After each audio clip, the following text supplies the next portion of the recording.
तो पिछली वीडियो में बच्चों क्वेश्चन नंबर 36 तक करा दिए थे। अब आगे रहेंगे 37। 1000 माइक्रोकूलम के विपरीत प्रकृति वाले वैद्युत आवेश परस्पर 2 मीटर की दूरी पर है। इनको मिलाने वाले रेखा के मध्य बिंदु पर, ठीक है, मध्य बिंदु पर तथा दोनों आवेशों से समान दूरी पर 4 मीटर की दूरी पर उत्पन्न वैद्युत क्षेत्र का परिकलन कीजिए। चित्र की सहायता से परिणामी क्षेत्र की दिशा बताइए। यानी कि 2 क्वेश्चन है इसमें। तो यहाँ है एक तो मध्य बिंदु पर निकालना है और एक दोनों आवेशों से 4 मीटर की दूरी पर, ठीक है।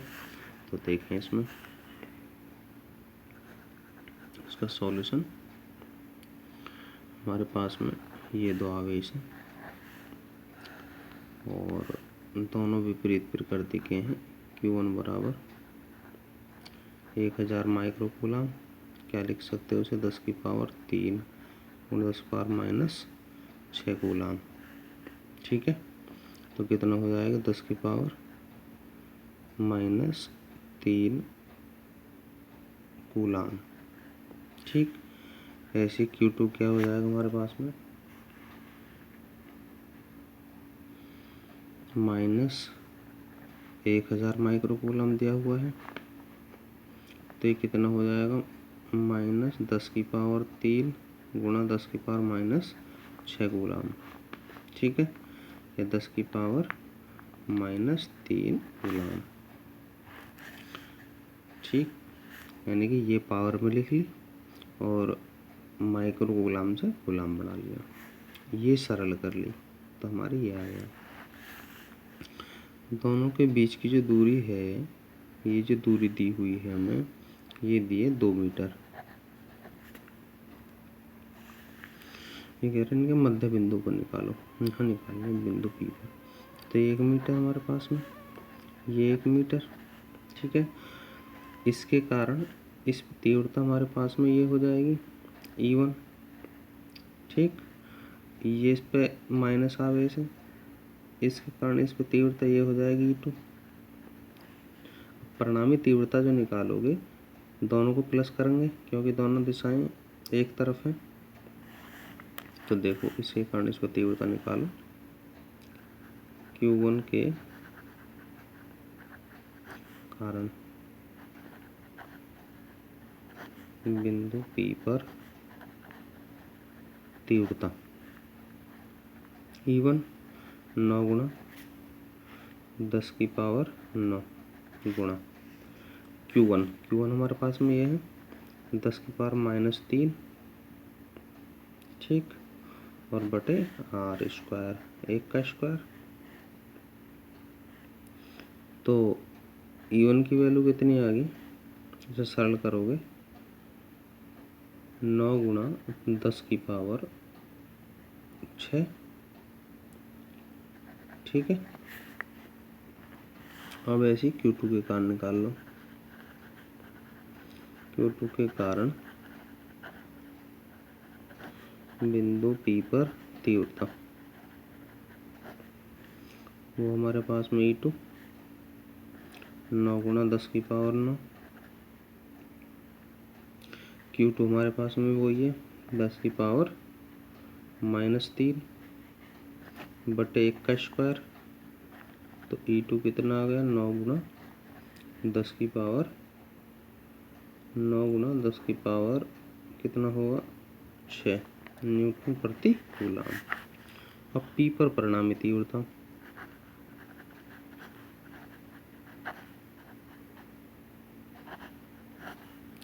P पर परिणामी तीव्रता। तो देखो दोनों की दिशाएं एक तरफ है, तो क्या करोगे तीव्रता परिणामी निकालने के लिए E1 प्लस E2,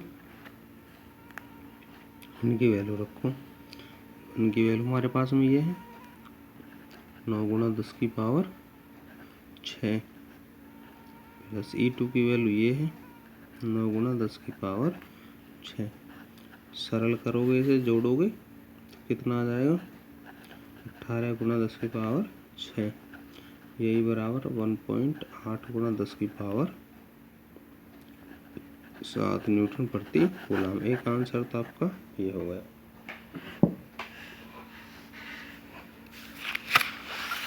दूसरा देखो इसमें कि यदि दोनों आवेशों समान दूरी 4 मीटर की दूरी पर उत्पन्न विद्युत क्षेत्र का परिकलन कीजिए। दोनों आवेशों से 4 मीटर की दूरी पर आपको क्या करना है, इस आवेश और इस आवेश से जो दूरी है वो 4 मीटर की लेनी है। तो देखो डायग्राम किस तरह बनाएंगे।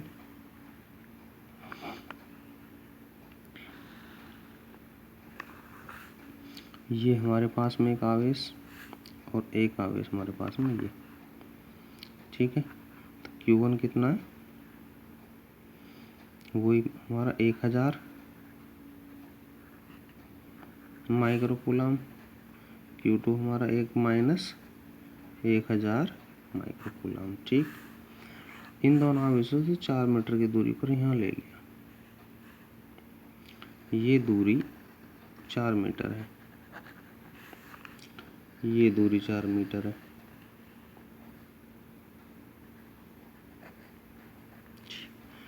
इस बिंदु पर ये P है, यहाँ तीव्रता निकालनी है। वही तरीका, इसके कारण इस पर तीव्रता ये हो जाएगी E1, इसके कारण इस पर तीव्रता ये हो जाएगी E2। आगे बात समझ में। दोनों आवेशों का परिमाण समान है, 1000 माइक्रो कूलम, दूरी बराबर है 1000 माइक्रो कूलम, दूरी 4 मीटर, दोनों की दूरियां बराबर है, दोनों का आवेशों के परिमाण बराबर है। तो इसके कारण इस पर तीव्रता और इसके कारण इस पर तीव्रता बराबर रहेगी, यानी कि यहाँ से आप लिख सकते हो E1 बराबर E2। ये क्वेश्चन नंबर 1, ठीक। अब देखो इन दोनों का परिणाम ही हमारा ये हो जाएगा, ये हो जाएगा हमारे पास में E, ठीक है। अब देखो ये भुजा हमारे पास में 2 मीटर की है, ये भुजा और ये भुजा बराबर है, तो त्रिभुज कैसा है, समद्विबाहु। तो मान ली ये कोण मैंने थीटा मान लिया, तो ये कोण कितना हो जाएगा, तो ये भी थीटा, क्योंकि ये भुजा बराबर है, ये भुजा और ये भुजा बराबर है, तो इनका आमने सामने के कोण भी बराबर होंगे। तो जब ये कोण थीटा है तो ये कोण भी थीटा हो जाएगा आपका, ये कोण भी थीटा हो जाएगा। तो इस E1 को 2 घटकों में विभाजित करो E1 को, तो हमारे पास में ये थीटा की तरफ को एक घटक क्या आ जाएगा इसका, ये क्या हो जाएगा E1 cos थीटा, ठीक है। और एक इसके लंबस्वरूप ये हो जाएगा E1 sin थीटा, ठीक।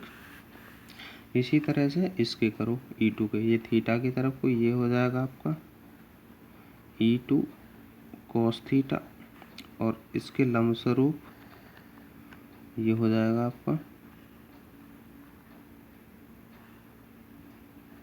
इसे हम ला दो E2 sin थीटा, ठीक है। तो देखो अब इसमें हमारी परिणामी तीव्रता ये है, तो E बराबर, दोनों की दिशा बराबर, तो क्या करोगे E निकालने के लिए ये प्लस ये, E बराबर E1 cos theta plus E2 cos theta. इन्हें देखो ये E1 sin थीटा और E2 sin थीटा, E1 और E2 बराबर है, sin थीटा sin थीटा, दोनों की दिशा में विपरीत है, तो ये क्या परिणाम इनका शून्य हो जाएगा। तो इन्हें देखो, इसे देखो अब आगे केवल ये बच रहा है, इसे सरल कर ले। E1 cos थीटा प्लस, यहाँ से E2 की जगह क्या लिख दें E1, यहाँ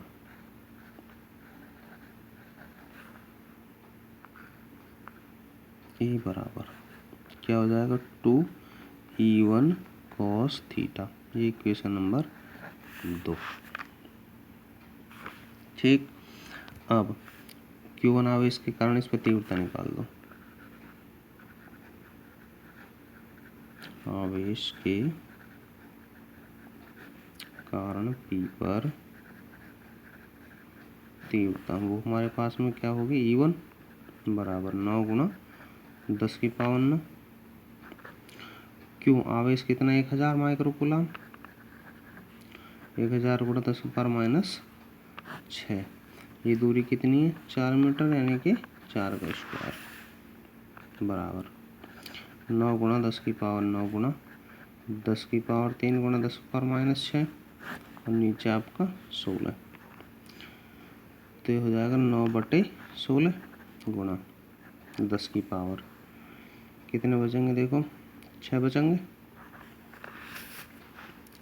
तो हमारे पास में E1 आ गया ये। ठीक, एक और निकाल लो। इसे देखो थोड़ा, इसमें cos थीटा की जरूरत और पड़ेगी। तो ये हमारे पास में 2 मीटर है, तो 1 मीटर आपकी ये हो जाएगी और 1 मीटर आपकी ये हो जाएगी। ये मिड पॉइंट है इसका। तो इस त्रिभुज में cos थीटा देखें चित्र से, cos थीटा बराबर आधार बटे कर्ण। ठीक, अब इन्हें जो है हमारे पास में E1 की वैल्यू ये आ गई और 1/4 cos की वैल्यू ये आ गई। इन वैल्यू को समीकरण 2 में रख दो। ठीक, तो मैं लिखूँ E1 व cos थीटा का मान समीकरण 2 में रखने पर, तो रखो इसमें E बराबर 2 E1 cos थीटा, ये हमारे समीकरण नंबर 2 है। E बराबर 2, E1 कितना है हमारे पास में? ये 9/16 गुणा 10 की पावर 6 cos थीटा की वैल्यू,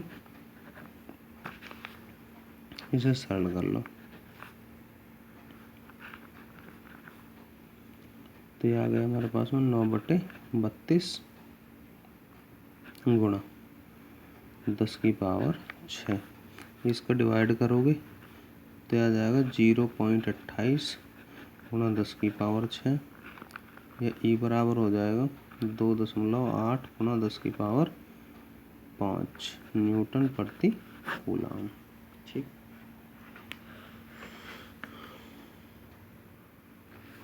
एक समबाहु त्रिभुज के 3 कोने ABC हैं। समबाहु त्रिभुज बना लिया एक, इसके 3 कोने A, B और C।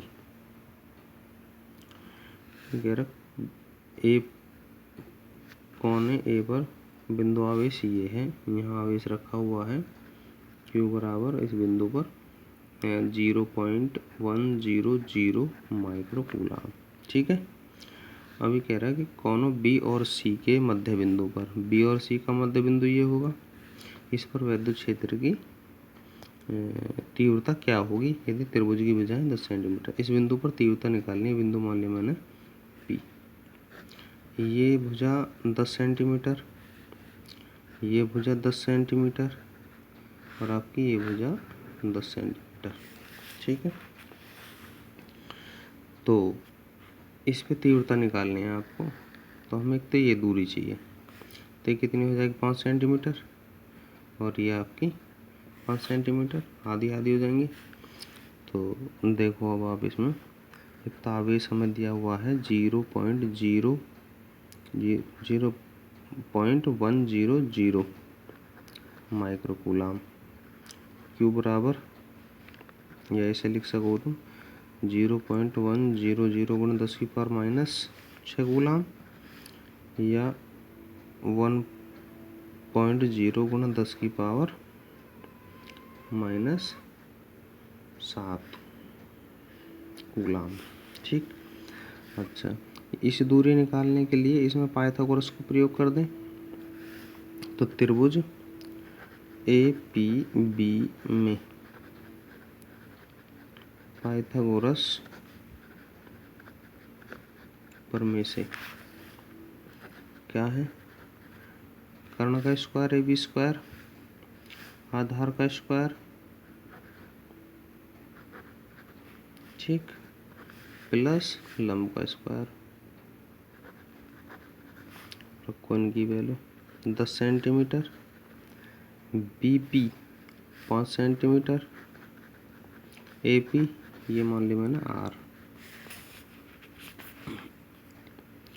तो ये हो जाएगा आपका 100, ये 25 प्लस आर स्क्वायर, इसे इधर ले आओ।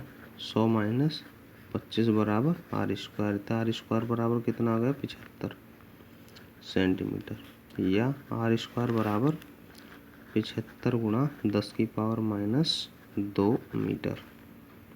ठीक है, अब इस आवेश मिल गया और यहाँ से दूरी मिल गई, तो इस आवेश के कारण इस पर तीव्रता निकाल दो।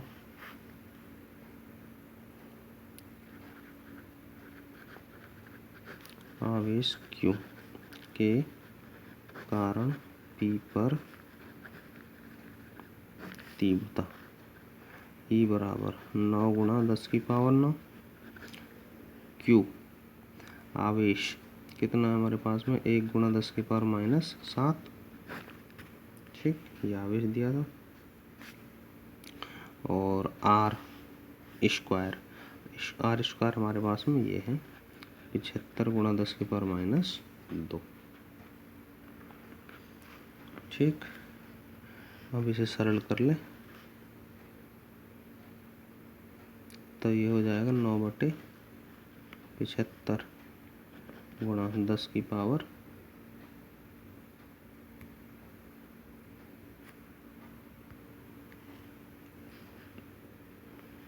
ये ऊपर ले जाओगे 11, 7 घटा दोगे 4।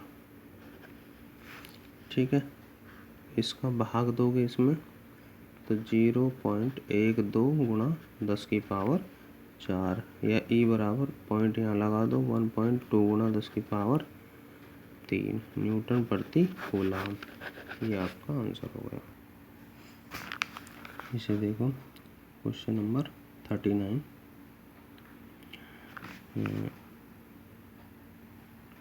ABC एक समबाहु त्रिभुज है जिसकी भुजाएं इतने मीटर है। B व C पे जो इतने कूलम का आवेश रखा हुआ है, इनके कारण C पर परिणाम क्षेत्र की तीव्रता निकालो। तो ये हुई समबाहु त्रिभुज हमारे पास में A, B और C। ठीक है, इस पे रखा हुआ है आवेश ये हमारा Q1 बराबर 50/3 गुणा 10 की पावर माइनस 9। Q2 रखा हुआ है इस पे माइनस 50/3 गुणा 10 की पावर माइनस 9।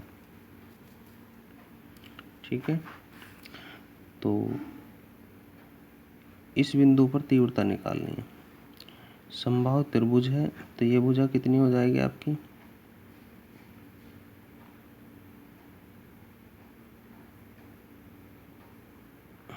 जीरो 0.5 मीटर ये दी हुई है। ये भुजा भी हमारी कितनी हो जाएगी 0.5 मीटर, और ये भुजा भी कितनी 0.5 मीटर। ठीक, इस आवेश के कारण इस पे तीव्रता ये हो जाएगी E1, इस आवेश के कारण इस पे तीव्रता E2, इनका परिणाम ये हो जाएगा आपका E। समबाहु त्रिभुज है तो कोण कितने हो जाएंगे 60 अंश के। ठीक है, तो ये कोण भी कितना होगा 60 अंश, ये कोण भी कितना होगा 60 अंश। तो वही तरीका बिल्कुल कि E1 और E2 के घटक बनाएं। तो हमारा E1 का एक घटक ये हो जाएगा आपका E1 cos 60, इसका घटक ये हो जाएगा E2 cos 60। इस घटक का लंबवत घटक ये है E1 sin 60, और इस घटक का लंबवत घटक ये हो जाएगा E2 sin 60। वही तरीका बिल्कुल E1 और E2 बराबर होंगे क्योंकि भुजाएं बराबर हैं, और sin 60 की वैल्यू बराबर होंगी, लेकिन इनकी दिशा विपरीत है, तो इनका परिणामी क्या हो जाएगा 0। तो परिणामी तीव्रता हमारे पास केवल ये होगी। तो देखो एक ये चीज़ लिखो इसमें कि यहाँ से दूरियाँ बराबर हैं और ये आवेश के परिमाण भी बराबर हैं, तो ये तीव्रता और ये तीव्रता बराबर होगी, यानी कि E1 बराबर E2। ये इक्वेशन नंबर 1। दूसरा इसका परिणामी तीव्रता निकालो। E बराबर E1 प्लस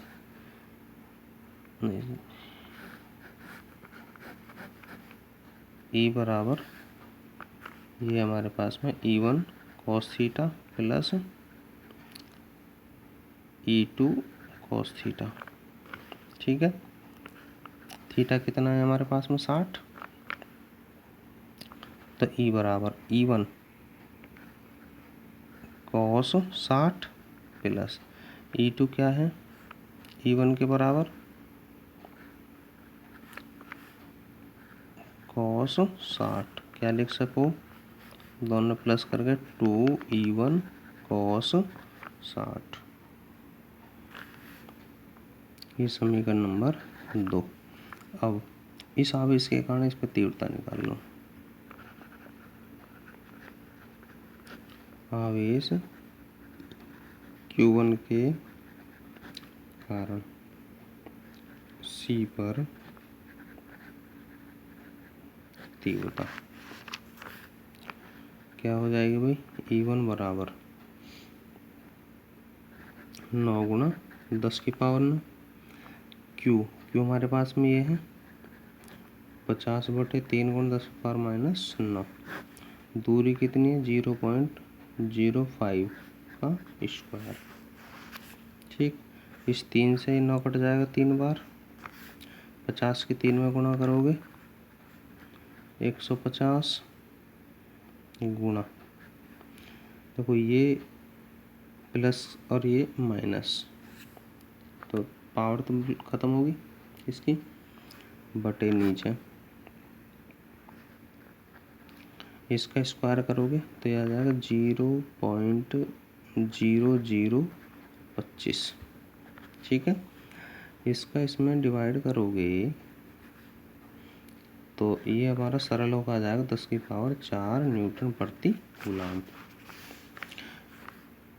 अब E1 का जो मान है इसे समीकरण नंबर 2 में रख दो।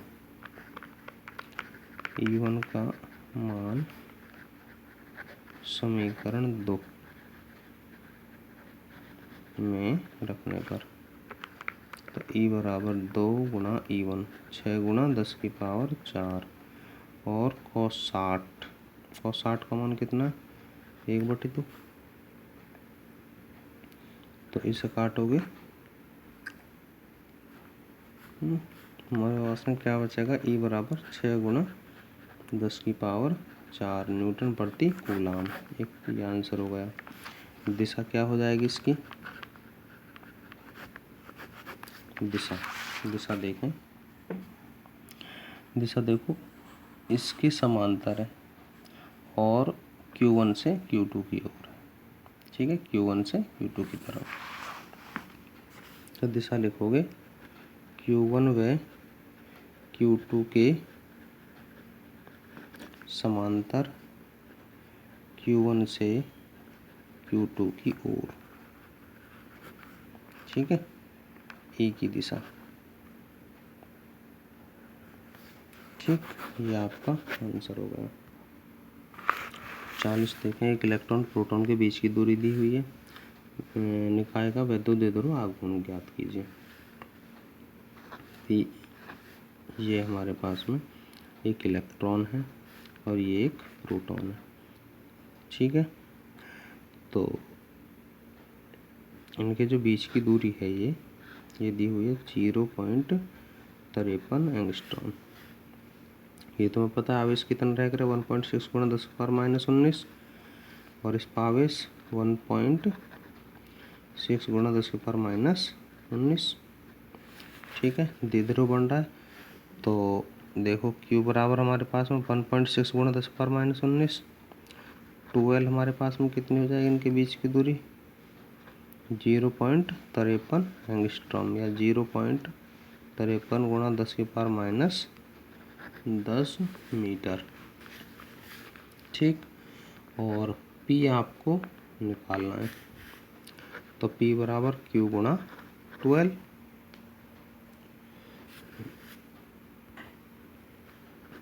तो P बराबर Q 1.6 गुणा 10⁻−19। 12 हमारे पास में 0.53 गुणा 10⁻10।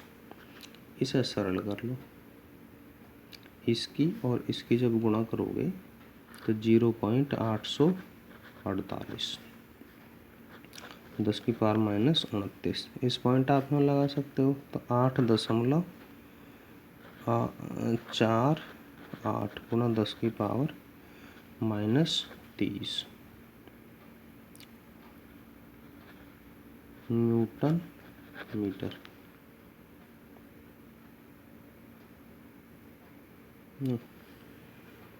सॉरी, इसका जो मात्रक है आवेश मीटर।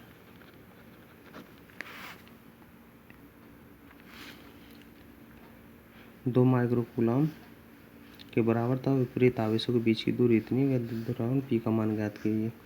सेम यही क्वेश्चन आपका जो ऊपर क्या था अभी,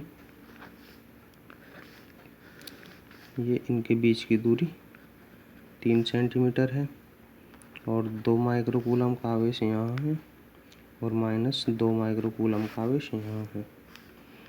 तो पी पूछ रहा है आपसे, तो क्यू हमारे पास में 2 माइक्रोकूलम, ये 2 गुणा 10⁻6 कूलम। दूरी इनके बीच की 12, 3 सेंटीमीटर, ये 3 गुणा 10⁻2 मीटर। पी हमसे पूछ रहा है, तो पी बराबर क्यू गुणा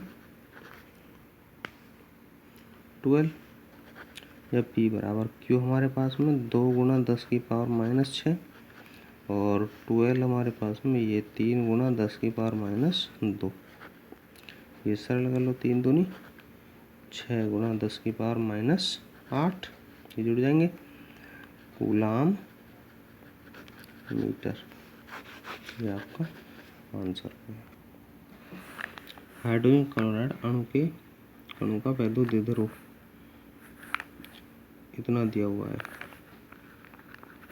यानी कि P बराबर 3.4 गुणा 10⁻30। HCl आयनों के बीच विस्थापन ज्ञात कीजिए, यानी कि 12 हमसे पूछ रहा है। आवेश कितना होगा हाइड्रोजन आयनों पर, हाइड्रोजन Cl आयनों पर, एक इलेक्ट्रॉन इधर जाता है तो एक इलेक्ट्रॉन का बराबर आवेश 1.6 गुणा 10⁻19। तो निकाल दो भैया इसमें, P बराबर Q गुणा 12 निकालनी है आपको, तो ये इसके बटे में आ जाएगा नहीं, P/Q। P हमें दिया 3.4 गुणा 10⁻30 और आवेश 1.6 गुणा 10⁻19। ठीक, इसे सरल करोगे तो इसका इसमें भाग दोगे तो आपका आ जाएगा ये 2.125 गुणा 10⁻11 मीटर। ये आंसर हो गया। नेक्स्ट क्वेश्चन देखो 43। एक इलेक्ट्रॉन व एक प्रोटॉन के बीच की दूरी कितने मीटर है। तो देखो इसमें वही तरीका बिल्कुल, ये एक इलेक्ट्रॉन, ये एक प्रोटॉन, इलेक्ट्रॉन ये प्रोटॉन, इनके जो बीच की दूरी है वो 0.53 गुणा 10⁻12 मीटर। तो फर्स्ट पार्ट देखें, उनका वैद्युत द्विध्रुव क्या होगा यदि विरामावस्था में ऐसे रखे हुए हैं। तो आवेश कितना है हमारे पास में 1.6 गुणा 10⁻19 और 12 0.53 गुणा 10⁻12 और P आपसे पूछ रहा है, तो P बराबर Q गुणा 12 या P बराबर Q 1.6 गुणा 10⁻19। 12 हमें ये दी हुई है 0.53 गुणा 10⁻12। ठीक, इन्हें सरल करोगे, इसकी और इसकी मल्टीप्लाई करोगे तो आपके 0.848 गुणा 10 की पावर, इन्हें जोड़ोगे तो 32 हो जाएगा, 9 2 11 31। इस पॉइंट आप में लगा दो, तो P बराबर 8.32 48 गुणा 10⁻−32 कूलाम मीटर। ये आंसर होगा फर्स्ट का। अब इसमें कह रहा है कि यदि औसत द्विध्रुव आघूर्ण क्या है, यदि इलेक्ट्रॉन प्रोटॉन के चारों ओर वृत्ताकार कक्षा में गति कर रहा है। ये इलेक्ट्रॉन इसके चारों तरफ ऐसे घूम रहा है। जब ऐसे घूम रहा है तो द्विध्रुव की दिशा लगातार बदलती जा रही है। अब तो दिशा ऐसे होगी, माइनस से प्लस की तरफ ऐसे हो जाएगी। उसके बाद में द्विध्रुव की दिशा बदलती जाएगी। जब द्विध्रुव की दिशा बदल जाएगी, पहले स्टेप में ये होगी, फिर इधर से ये हो जाएगी, ये ऊपर जाओगे ये हो जाएगी, इधर जाओगे ये हो जाएगी। तो जब दिशा इसकी बदलती जाएगी तो परिणामी आघूर्ण क्या होगा, शून्य। तो यहाँ लिखोगे क्योंकि इलेक्ट्रॉन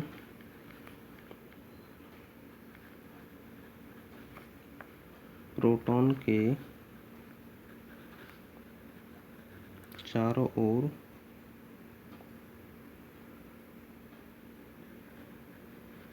घूम रहा है, अतः द्विध्रुव के आघूर्ण की दिशा लगातार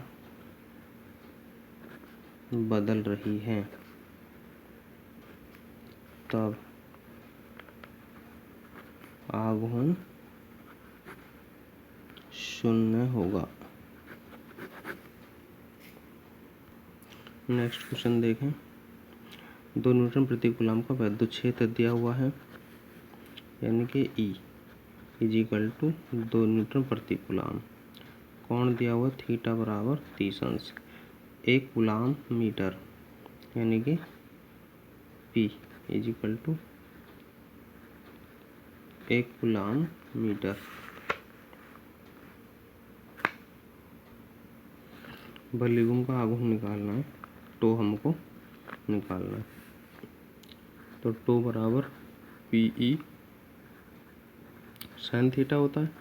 तो टो बराबर P1, E हमारे पास में 2 और sin थीटा की वैल्यू 30। या टो बराबर 1 गुणा 2 गुणा sin 30 का मान 1/2, ये कट जाएगा। तो टो बराबर हमारे पास में 1 न्यूटन मीटर। ये आपका आंसर हो गया। इसे देखें, एक वैद्युत द्विध्रुव इतने के वैद्युत क्षेत्र में, लिख लो जो दिया हुआ है, ये बराबर 10⁵ न्यूटन प्रति कूलम।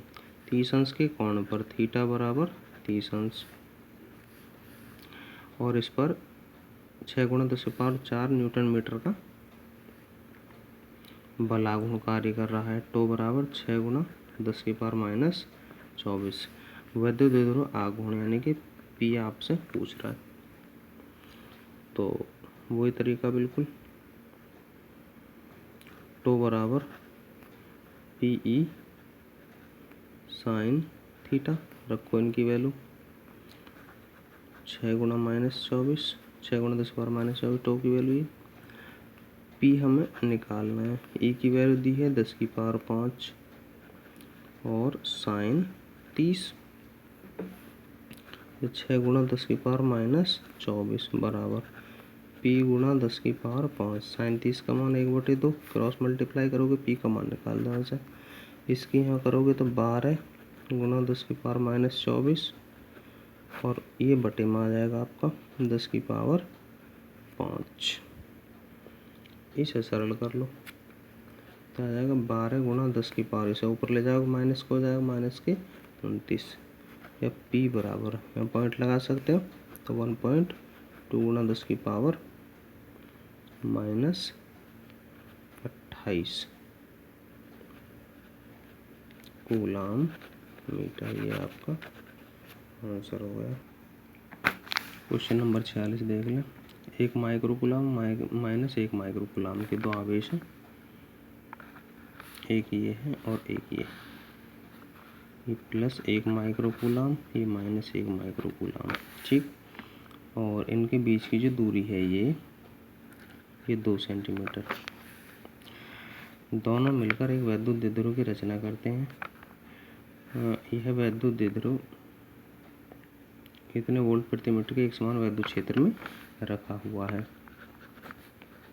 ई की वैल्यू हमें दे दी 1 × 10⁵ वोल्ट प्रति मीटर। ज्ञात कीजिए वैद्युत द्विध्रुव का आघूर्ण। फर्स्ट में हमको निकालना है पी। ठीक, तो हमें इसमें देखो क्या क्या चीज़ दी हुई है। एक तो क्यू दिया हुआ है 1 माइक्रो कूलाम, यानी कि 1 × 10⁻6 कूलाम। ठीक है, और एक 2L ये दी हुई है 2 सेंटीमीटर बराबर 2 × 10⁻2 मीटर। सेंटीमीटर से मीटर बना लिया। तो देखो फॉर्मूला लगा दो, P बराबर Q × 2L, या इनकी वैल्यू रखो आप 1 × 10⁻6 और 2L की वैल्यू 2 × 10⁻2। कितनी आ जाएगी? 2 × 10⁻8 कूलाम मीटर। एक आंसर था आपका, ये हो गया। सेकंड देखें, ये कह रहा है कि वैद्युत द्विध्रुव पर आरोपित अधिकतम बल आघूर्ण यानी कि टो मैक्सिमम। तो टो मैक्सिमम का फॉर्मूला मैंने बताया था आपको PE। तो P का मान हमारे पास में ये निकाला है अभी 2 × 10⁻8 और E हमें दिया हुआ है 10⁵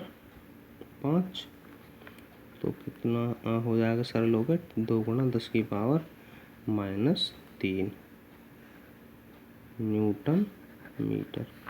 ये आपका आंसर हो गया। तो इस लेसन के न्यूमेरिकल आपके ख़त्म। ठीक है, अगली वीडियो में लेसन नंबर 2 गॉस की प्रमेय वो शुरू होगी।